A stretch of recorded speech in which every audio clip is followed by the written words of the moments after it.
One way to engage your students during class is to become an active participant of your learning as well. One thing I found interesting is if you're having a lesson and you can do a quick little video asking children what you think some of the answers might be, but talk to yourself in the video.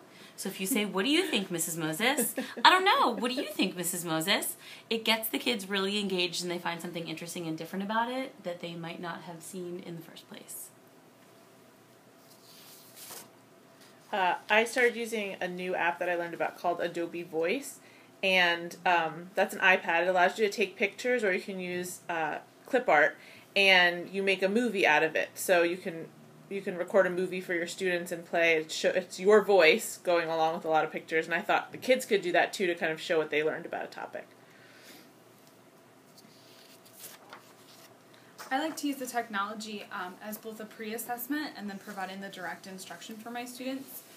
In the case of pre-assessment, I test them in Edmodo. I find that I get instant results and it asks the questions to them in a student-friendly way.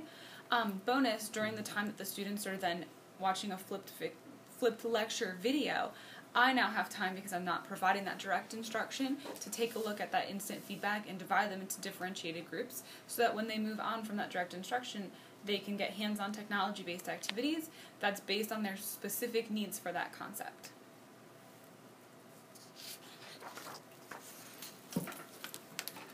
I've experimented with making a video of myself going over key terms and vocabulary, and then this allows me the opportunity to circulate around the classroom and really be hands-on with that monitoring piece.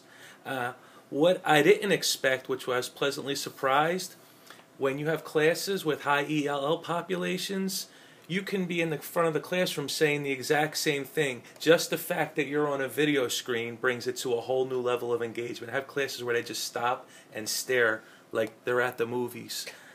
And I just found it to be a really effective strategy, either more rudimentary, which is holding up the key terms maybe on a little blackboard, or having a PowerPoint going on behind you. Either way seemed to have worked for me, and this will be an ongoing project.